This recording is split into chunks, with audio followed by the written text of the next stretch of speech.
À l'âge d'or d'Hollywood, le talent seul ne suffisait pas. Un homme devait paraître grand, dominer l'espace, le cadre, dès qu'il entrait en scène. La taille n'était pas un détail, c'était le pouvoir. Mais derrière la caméra, Hollywood était un lieu d'illusion. Des sols abaissés, des angles de caméra bas, des estrades cachées et des chaussures à talons que personne ne devait voir. Ceci n'est pas une histoire sur des dieux parfaits de l'écran. C'est l'histoire d'hommes contraints de paraître plus grands qu'ils ne l'étaient réellement.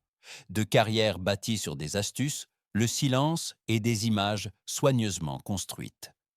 Et aucun nom n'est plus symbolique de cette illusion que Humphrey Bogart. 1. Humphrey Bogart, le géant sur une caisse en bois. Pour le public européen, Humphrey Bogart était l'incarnation de l'autorité masculine.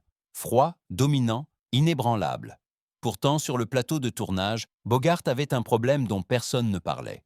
Il n'était pas petit, mais dans une industrie qui vénérait les hommes de plus d'1,80 mètres, il n'était pas assez grand. En 1942, sur le tournage de Casablanca, Ingrid Bergman, chaussée de hauts talons, se retrouva soudain visiblement au-dessus de sa costard. Hollywood réagit immédiatement. Pas de nouveau scénario, pas de changement de rôle. À la place, on glissa discrètement une simple caisse en bois sous les pieds de Bogart. Les caméras tournèrent. Le déséquilibre disparut. Rick Blaine était né. Cette caisse ne disparut jamais. Elle accompagna Bogart de Casablanca à Le Grand Sommeil et fut connue en coulisses sous le nom de Bogart Box. Il la détestait, mais il comprenait les règles. Les studios augmentaient des tailles sur les communiqués de presse, les interviews étaient des mises en scène de manière à ce qu'il soit toujours assis plus haut, et les angles de caméra étaient choisis avec une précision chirurgicale. Le public ne remarqua rien, car quand Bogart entrait dans une pièce, on sentait sa présence bien avant de penser au centimètre. Hollywood réussit son plus grand tour de magie. Il fit d'un homme de taille moyenne une légende plus grande que nature. Humphrey Bogart n'a jamais été vraiment grand, mais grâce au cinéma, il n'a jamais été petit. 2. Charlie Chaplin, le petit homme avec la plus grande ombre. Charlie Chaplin était petit, oui, mais à l'écran, il était inarrêtable. Avec son chapeau melon, sa moustache et cette démarche incertaine, il transforma sa petite taille en une arme. Chaplin dominait l'image non par sa taille, mais par son rythme, sa précision et son émotion. Son corps était petit, son impact écrasant. Le public européen le vénérait parce qu'il transformait la faiblesse en poésie et façonnait l'humanité à partir de l'incertitude. Tandis que d'autres acteurs tentèrent de paraître plus grands, Chaplin fit le contraire. Il utilisa sa petite taille pour susciter la compassion. Les spectateurs riaient de lui, sympathisaient avec lui et se reconnaissaient dans ce personnage fragile.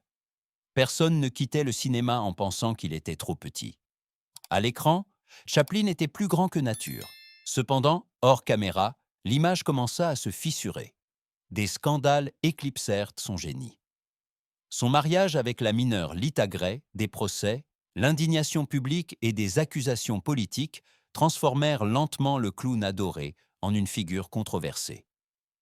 Hollywood, qui lui avait autrefois tout pardonné, commença à lui tourner le dos. L'homme qui jouait l'étranger innocent à l'écran devint soudainement lui-même un paria. La taille de Chaplin ne limita jamais son art. Mais ses décisions en dehors de la scène projetèrent une ombre que même son immense talent pouvait à peine recouvrir. Il prouva une vérité inconfortable. Un homme peut être petit, être un génie et émouvoir le monde, et pourtant échouer à cause de ses propres abîmes. 3. Frank Sinatra, talons, ego et pouvoir.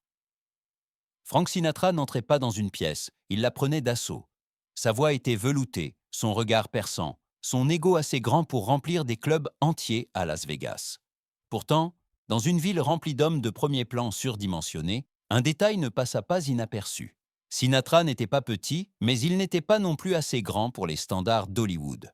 La solution était typiquement hollywoodienne. Des chaussures rehaussantes sur mesure avec des talons cachés, plusieurs centimètres en plus, invisibles pour le public. Sinatra voulait paraître plus grand sans que personne ne s'en aperçoive. Selon les rumeurs, il fit même insérer des poids dans les semelles, afin que sa démarche ne trahisse pas ce qui était caché sous le cuir. Le style lui était sacré. Surtout ne pas se montrer vulnérable. La presse se moqua néanmoins. Les chroniques de potins se moquaient. des blagues circulaient, et la colère déjà explosive de Sinatra devint légendaire. Sa relation avec Ava Gardner fit les gros titres, pleines de drames, de cris et de vers brisés. Mais Sinatra fit ce qu'il faisait toujours. Il transforma l'insécurité en menace. Des rôles plus sombres, des liens étroits avec la pègre, un contrôle total sur les boîtes de nuit de Las Vegas. Dans les années 1960, personne ne se souciait plus de la taille de Sinatra. Ce qui comptait, c'était ce qui se passait si on osait le contredire. Sa taille était peut-être construite, mais son pouvoir était réel. Frank Sinatra prouva qu'il n'est pas nécessaire d'être grand pour regarder les autres de haut.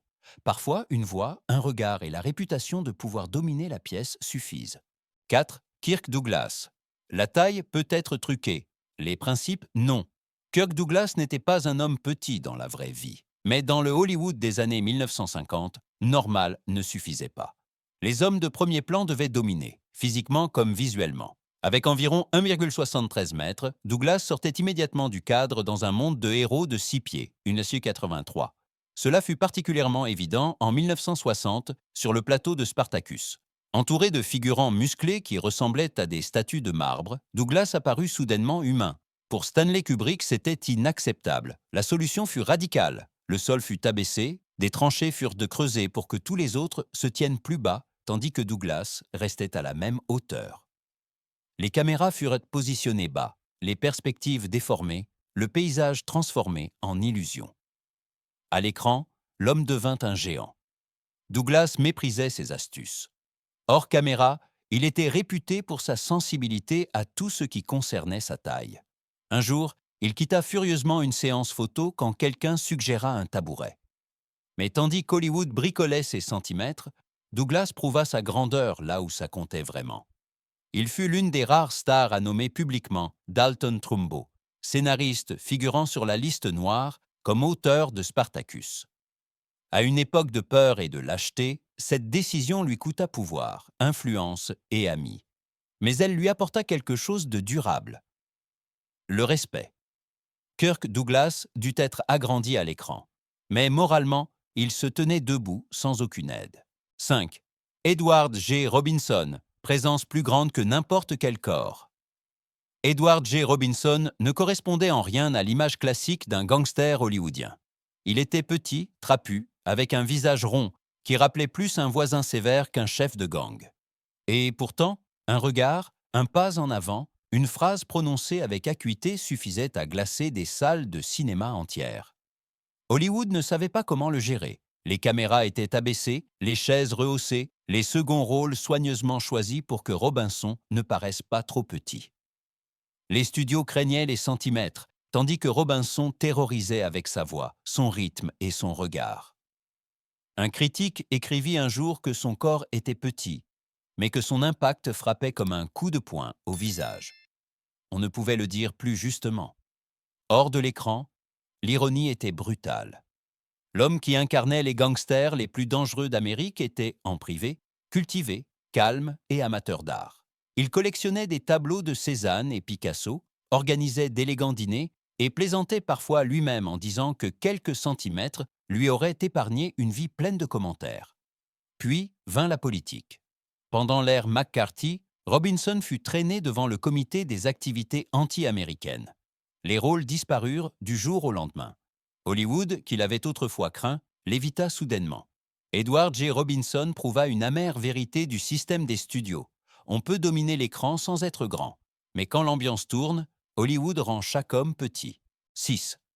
James Cagney, le petit homme à la grande explosion.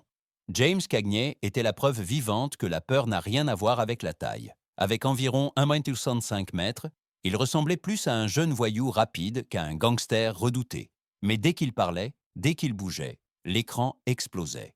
Cagney dominait non par sa taille, mais par sa vitesse, son agressivité et une énergie qui ne laissait aucune échappatoire. Warner Bros.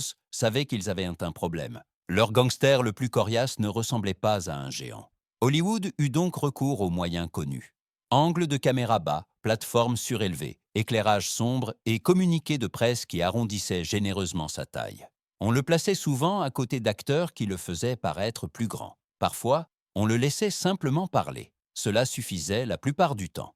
Hors caméra, l'incertitude bouillonnait. Cagney détestait être appelé « le petit gars ». Un assistant qui fit cette erreur ne la fit qu'une seule fois. Cagney explosa, fonça en avant, si vite que quelqu'un plaisanta plus tard qu'il ressemblait à une grenade avec des jambes. Les journaux adorèrent ça. Le public croyait qu'il était aussi imprévisible que ses rôles. Des rumeurs circulaient selon lesquelles Cagney s'était même renseigné sur des opérations d'allongement des jambes, une procédure brutale avec des os cassés et des fixations métalliques. Rien ne fut jamais confirmé, mais le simple fait qu'on le lui ait attribué en dit long. Finalement, Cagney cessa de se battre. Il accepta son image et en fit une arme. Sa petite taille devint vitesse, fureur, danger. James Cagney prouva qu'on peut aussi ébranler Hollywood d'en bas. C'est Mickey Rooney, la plus grande star dans le plus petit corps. Mickey Rooney fut, pendant un court et éclatant moment, Hollywood lui-même. À la fin des années 1930, il dominait le box-office. Son nom était une marque, son visage omniprésent. En tant qu'Andy Hardy, il incarnait l'éternel garçon, charmant, ambitieux, apparemment sans défaut. L'Amérique l'adorait. MGM gagnait des millions. Pourtant, un détail ne pouvait être caché. Rooney était très petit. Dans une industrie qui voulait voir ses héros grandir, il resta figé. Les studios tentèrent de contrecarrer cela. Les photos de presse étaient soigneusement arrangées, les scénarios adaptés à sa jeunesse, les partenaires choisis stratégiquement. Tant qu'il était un garçon, ça fonctionnait.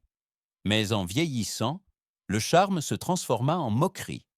Les critiques commencèrent à douter ouvertement si Hollywood avait mis des millions sur un homme qui atteignait à peine l'épaule d'une femme. Vie privée et carrière tombèrent dans le chaos. 8 mariages, jeux de hasard, dettes, humiliation publique. Particulièrement brutal fut son court mariage avec Ava Gardner. Elle était grande, glamour et refusait de faire des concessions. Un commentaire mordant sur la taille de Rooney se répandit comme une traînée de poudre. Hollywood n'oublia jamais, Rooney non plus. L'image qui resta fut impitoyable. L'ancienne plus grande star, ivre sur un trottoir de Las Vegas, les poches vides, la dignité envolée. Mickey Rooney prouva une cruelle vérité du système des studios. Hollywood t'aime quand tu es petit et mignon. Mais quand le rire s'éteint, il n'a aucun plan pour l'homme qui n'a jamais été autorisé à grandir. Hollywood aimait la grandeur, mais il vivait d'illusions. Angle de caméra, estrade et astuces rendaient les hommes plus grands qu'ils ne l'étaient réellement.